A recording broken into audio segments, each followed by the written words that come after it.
नमस्कार दोस्तों, मैं हूं ममता तिवारी और आप सभी का स्वागत करती हूं मेरे चैनल ममताज वे में। कैसे हैं आप सब? तो ये बताने के लिए कमेंट बॉक्स में जय माता दी हमेशा की तरह ज़रूर लिखिए। तो चलिए आज हम इस वीडियो में जानेंगे कि पितृपक्ष में हमें कौन से नियम जो हमें ज़रूर करने चाहिए, क्योंकि हम अपने पितरों को दुखी करके नाराज़ करके कभी हम आगे नहीं बढ़ सकते हैं। तो इसके लिए मैं आपके साथ 10 जो बहुत ही ज़रूरी नियम है मैं आपके साथ शेयर करूंगी।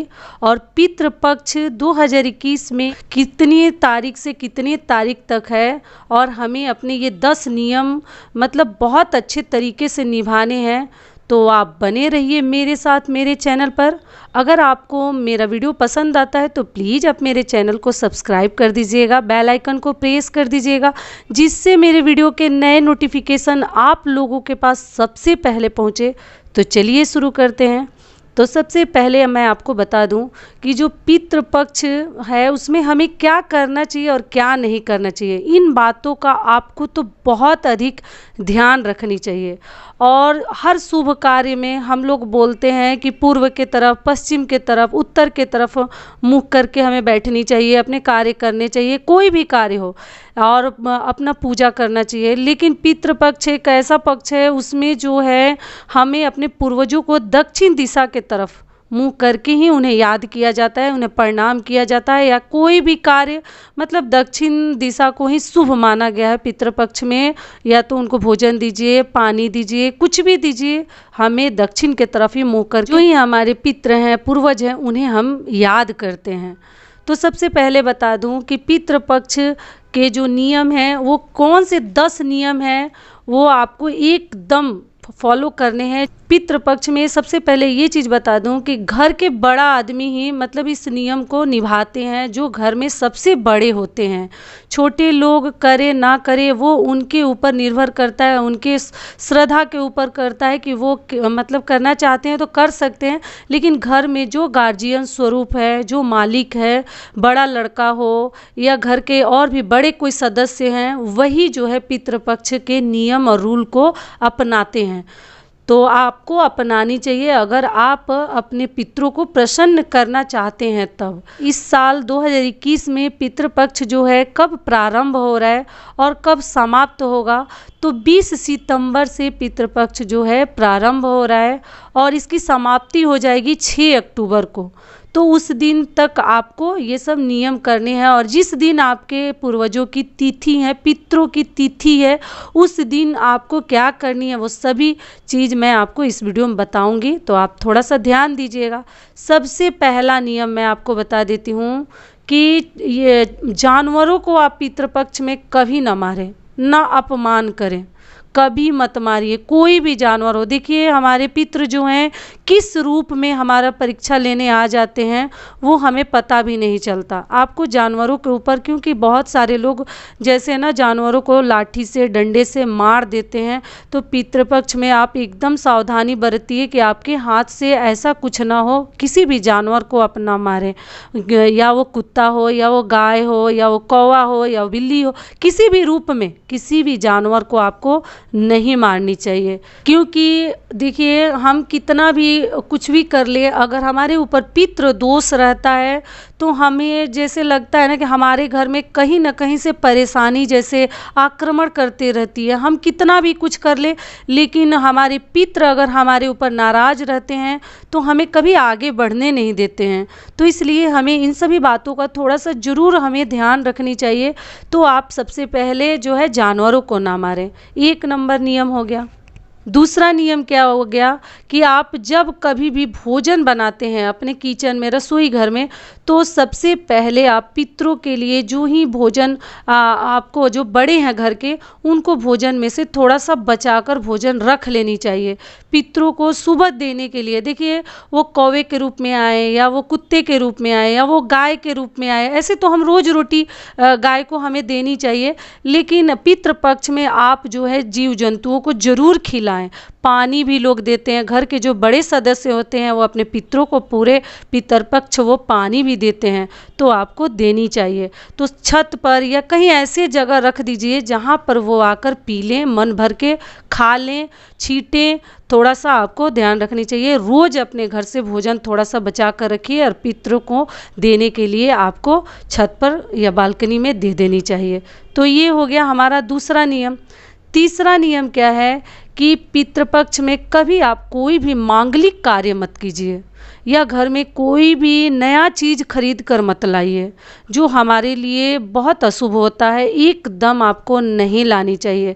पितृपक्ष में जैसे शादी विवाह तो ऐसे ही लोगों को मालूम है नहीं होता है, कोई भी बड़ा आयोजन मत कीजिए, छोटा मोटा आप पूजा पाठ कीजिए, लेकिन अपने घर में कोई भी शुभ कार्य, मांगलिक कार्य और बड़े आयोजन से आपको बचनी चाहिए। किसी तरह का भी मतलब कार्य अगर आप सोच के रखे हैं तो थोड़ा सा इंतजार कर लीजिए। कभी भी झाड़ू वगैरह या कोई नया वस्त्र या नया और भी फर्नीचर वगैरह कुछ भी अपने घर में पितृपक्ष में आपको खरीद कर नहीं लानी चाहिए। अगर हमारे पितृ इन सभी चीज़ों से नाराज हो जाएंगे तो वो उनका श्राप भी हमारे ऊपर लगता है, तो हमें इन सभी बातों का थोड़ा सा ध्यान रखनी चाहिए। तो ये हो गया हमारा तीसरा नियम। चौथा नियम क्या है कि छत पर तो खाना जो देना है, भोजन देना है, वो तो देना ही है। डेली अगर आपको कुत्ता मिलता है, चिड़िया मिलती हैं या ब्राह्मण मिलते हैं या गाय मिलती है, आप उन्हें ज़रूर भोजन दीजिए। ब्राह्मण को और कुछ नहीं तो आप जो है दक्षिणा भी दे सकते हैं, तो आप दक्षिणा के स्वरूप में भी रोज का जोड़ कर आपको रख लेनी चाहिए। डेली एक ब्राह्मण का मतलब भोजन का आपको जोड़ के रखिएगा, तो उससे भी आप जो है लास्ट दिन, जिस दिन हम तिथि रहता है हमारे पूर्वज का, हमारे पितरों का, उस दिन जो है आप उस ब्राह्मण को दक्षिणा के स्वरूप में दे सकते हैं। लेकिन गाय और कुत्ते को खिलाना बिल्कुल मत भूलिए। अगर पितृपक्ष में सही ढंग से आप अपने पूर्वजों के नाम से कुछ करना चाहते हैं तो इन्हें ही भर पेट आपको भोजन करानी चाहिए। तिथि के दिन तो भोजन तो ब्राह्मण को करवाया ही जाता है, गाय को खिलाया ही जाता है, लेकिन अगर रोज अगर आप चाहे तो गाय को, कुत्ते को, चिड़िए को आपको रोज खिलानी चाहिए। अगर ब्राह्मण को भोजन करवाते हैं आप तो उसमें से भी थोड़ा सा भोजन बचनी चाहिए। ऐसा ना कि इतना कम हम भोजन दे दिए कि उसमें से कुछ बचा ही नहीं, ब्राह्मण पूरा खा पी के ख़त्म कर दिए। तो फिर उस नियम है कि ब्राह्मण को इतना भोजन आप परोसिए कि उसमें से थोड़ा बहुत भोजन बच जाए, जो कि हम कुत्ते को, कौवे को डालें, जिससे हमारे पितृ जो ऊपर बैठे हैं वो सब कुछ देख रहे हैं। पांचवा नियम क्या है कि पितृपक्ष में हमें बाल नहीं कटवाने चाहिए, सेविंग नहीं करनी चाहिए। देखिए, जो बहुत अच्छे से मनाते हैं ना, अपने पितरों को याद करते हैं, जो अपने पितरों के लिए हर चीज़ ध्यान में रखते हुए करते हैं, बहुत अच्छे से भली भांति चाहते हैं कि पितृपक्ष में मैं अपने पितरों के लिए इस प्रकार से करूं कि कहीं कुछ रह ना जाए, तो वैसे लोग बाल भी नहीं कटवाते हैं। बाल नहीं कटवाते हैं मतलब सेविंग नहीं करते हैं, तो आपको नहीं करनी चाहिए। जिस दिन तिथि होती है उस दिन हमें जाकर बाल, जो घर के पुरुष हैं, बड़े आदमी जो गार्जियन स्वरूप है, उस दिन जाकर अपना बाल कटवाते हैं, शेविंग करते हैं। लेकिन पितृपक्ष में बाल भी नहीं कटवाया जाता है, तो अगर आप चाहें तो मत कटवाइए। तो ये हो गया हमारा पांचवा नियम। छठा नियम क्या है कि पितृपक्ष भर हमें लहसुन प्याज थोड़ा सा नहीं खानी चाहिए। देखिए, लहसुन प्याज जो है ना, उसको भले ही आप लोग बोलते हैं कि आलू भी तो ज़मीन में आता है, कंदमूल भी तो ज़मीन में आते हैं, लेकिन लहसुन प्याज को उस प्रकार से आलू के साथ नहीं लिया गया है कि आलू हम खाते हैं तो हम लहसुन प्याज भी तो ज़मीन से ही निकल रहा है तो हम खाएंगे। इन्हें थोड़ा सा अशुद्ध माना जाता है, तो कहाँ पूजा पाठ में हम डालते हैं, कभी नहीं डालते हैं। तो इसीलिए लहसुन प्याज वर्जित है पितृपक्ष में। अगर पितरों के तरफ से आप नाराज़गी नहीं चाहते हैं, कोई दोष नहीं लेना चाहते अपने ऊपर, तो आपको लहसुन प्याज भी थोड़ा सा नहीं खानी चाहिए। उतने दिन अगर हम नहीं खाएंगे, 15 दिन 16 दिन, तो हमारा क्या हो जाता है। तो आप पितृपक्ष भर आपके घर में लहसुन प्याज भी आपको नहीं बनानी चाहिए, क्योंकि लहसुन प्याज वाला भोजन जो है उसको मांसाहारी के रूप में लेते हैं, तो आप अपने पितृ को कैसे खिलाएंगे। हमें शाकाहारी भोजन उनको देनी है, तो इसलिए लहसुन प्याज को थोड़ा सा मना किया गया है। किसी तरह का पितृ दोष हमारे ऊपर ना लगे, तो इसलिए हमें लहसुन प्याज नहीं खानी चाहिए। यहाँ तक कि पितृपक्ष में घर के जो बड़े गार्जियन हैं, वो नेनुआ, आप लोग को पता होगा, कहीं पे उसको तोरई तो नहीं बोलते, चिकनी सी जो आती है, वो नेनुआ भी लोग नहीं खाते हैं। पितृपक्ष में उसको भी खाना शुभ नहीं माना जाता। तो आप देख लीजिएगा, लेकिन जो हमारे तरफ होता है वो मैं आपको बता रही हूँ। तो ये हो गया हमारा छठा नियम। सातवां नियम क्या है कि बहुत सारे लोगों के मन में चलते हैं कि क्या पितृपक्ष में हमें पूजा करनी चाहिए, जब हम पानी दे रहे हैं अपने पितरों को तो पूजा करें कि ना करें। बहुत सारे लोग के मन में डाउट रहते हैं। तो नहीं, पूजा जो आप घर में रोज करते हैं, जिस प्रकार से करते हैं, वो पूजा आपको उसी प्रकार से अपने घर में करनी चाहिए। बहुत बड़ा यज्ञ आयोजन वगैरह मत कीजिए, जो कि मैं पहले ही बता चुकी हूँ कि दक्षिण दिशा के तरफ ही मुँह करके कोई भी कार्य कीजिए। किसी तरह का कार्य अगर पितृ के लिए आप कर रहे हैं, पिंडदान कर रहे हैं, तर्पण कर रहे हैं, बहुत सारे लोग नदी, तालाब, सरोवर में नहाने जाते हैं तो उसी समय तर्पण करते हैं, पितरों को याद करते हुए, उनका नाम लेते हुए और पिंडदान करते हैं। तो सारे कार्य आपको दक्षिण दिशा के तरफ ही करके करने चाहिए। पितरों का नाम लीजिए या किसी तरह का तर्पण वगैरह आप करते हैं तो दक्षिण दिशा ही इसके लिए शुभ दिशा है। तो ये हो गया हमारा सातवां नियम। आठवां नियम क्या है कि आपको जिस दिन तिथि होती है उस दिन आपको ब्राह्मणों को जरूर खिलानी चाहिए। अपने घर में ब्राह्मण से जूठन जरूर गिरवाइए। क्यों गिरवाइए कि हमारे पास अगर मान लीजिए हर चीज़ है लेकिन हम कुछ ऐसा नहीं कर रहे हैं तो इसका भी हमारे ऊपर बहुत अधिक जो है ना दोष लगता है। हमारे अगर पितृ हमारे ऊपर प्रसन्न नहीं रहते हैं तो हम कुछ भी कर ले, हमारा कभी भलाई नहीं हो सकता बुराई छोड़कर। तो आपको अपने घर में ब्राह्मण से उस दिन जूठा जरूर गिरवानी चाहिए। 5 मिले ब्राह्मण, 2 मिले, 1 मिले, जितना ही मिल जाए आपको जरूर उस दिन अपने घर में बुलाकर पकवान, क्योंकि तिथि के दिन अच्छे अच्छे पकवान बनाकर ब्राह्मणों को भोजन करवाया जाता है। तो अगर आप चाहें तो करवा सकते हैं। और पीपल के पेड़ के नीचे भी बहुत सारे लोग मतलब भोजन करवाते हैं।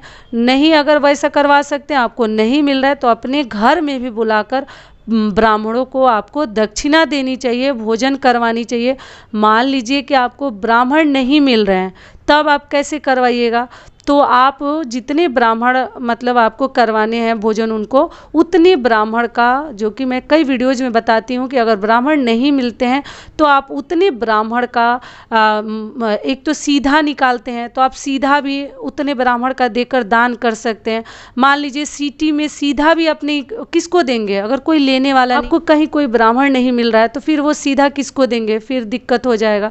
तो आप उतना पैसा मुद्रा निकाल कर दान कर दीजिए। जितने ब्राह्मण आप अपने मन में सोचे हैं कि हम अपने पितृ के नाम पर इतना ब्राह्मण खिलाना चाहते हैं, 5 हो, 3 हो, 2 हो, 7 हो, उस प्रकार से आपको दक्षिणा निकालकर या तो दान पेटी में डाल दीजिए या कहीं रखे रहिए। कहीं आपको ब्राह्मण मिले, ब्राह्मण देवता, तो उनको आपको दे देनी चाहिए। देखिए, इसी कमाई के में से हमें सारे कार्य करने हैं। दुनिया के हर नियम, व्रत, त्योहार, पितृपक्ष, सब कुछ, दान उपदान, हमें सब कुछ इसी में से करने हैं।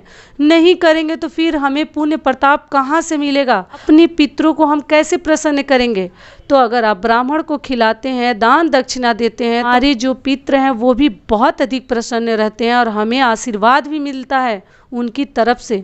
अगर पितृ हमें आशीर्वाद दे तो हमें दुनिया का कोई भी हमें दुखी नहीं कर सकता, किसी तरह की कष्ट परेशानी हमारे ऊपर नहीं आ सकती है। तो हमें इस प्रकार से दक्षिणा देनी है और ब्राह्मण को भोजन करवानी है, या आप पैसा भी दे सकते हैं। तो ये हो गया हमारा 8वां नियम। 9वां नियम है कि या तो आप तिथि के दिन, लोगों को अमावस्या से पहले भी तिथि पड़ जाती है तो उसमें भी कर लेते हैं। अगर तिथि के दिन आप नहीं कर पाते हैं किसी कारणवश, तो आप अमावस्या के दिन जो है बहुत सही रहता है। उस दिन आप ब्राह्मण को दान दक्षिणा देके उनसे जूठन जरूर अपने घर में गिरवाइए। तो अमावस्या का दिन सबसे सही रहता है दान देने के लिए। ज़रूरतमंद लोगों को, जिनको जो चीज़ ज़रूरत है, अगर आप चाहें तो अपने पितरों का नाम लेकर, गरीब हैं जिनको कंबल चाहिए, जिनको स्वेटर चाहिए, जिनको जो चाहिए, आप खुलकर दान कर सकते हैं। अगर भगवान का दिया हुआ आपके पास हर सुख समृद्धि है तो आप जरूर दान कीजिए अमावस्या के दिन अपने पितरों का नाम मन में लेकर। तो ये हो गया हमारा 9वां नियम। 10वां नियम क्या है कि पितृपक्ष बीत जाने के बाद आप अपने मंदिर के जितने भी भगवान लोग हैं सभी को उस दिन आप थोड़ा सा अच्छे से साफ कर दीजिए, क्योंकि जिस दिन अमावस्या तिथि रहती है या जिस दिन आपके घर तिथि है उस दिन ऐसा माना जाता है कि पितृपक्ष के बाद थोड़ा सा भगवान लोग को ना गंगा जल से या भगवान लोग को उस दिन थोड़ा सा साफ सुथरा कर देनी चाहिए। पितृपक्ष के बाद सारे भगवान लोग को थोड़ा सा आप पोंछ दीजिए, या नॉर्मल जल भी अगर मतलब जो पानी हम पीते हैं उस पानी से भी कपड़े को भिगाकर सारे फोटो वगैरह घर को मंदिर के पोंछ देने चाहिए। तो यही हमारे कुल 10 नियम थे जो मैंने आपके साथ शेयर कर दिया। आशा करती हूँ, उम्मीद करती हूँ कि इस वीडियो से आप लोगों को थोड़ा सा लाभ मिलेगा। फिर मिलती हूँ एक नए वीडियो में, तब तक के लिए नमस्कार। स्वस्थ रहिए, सुरक्षित रहिए, जहाँ कहीं भी रहिए खूब खुश रहिए।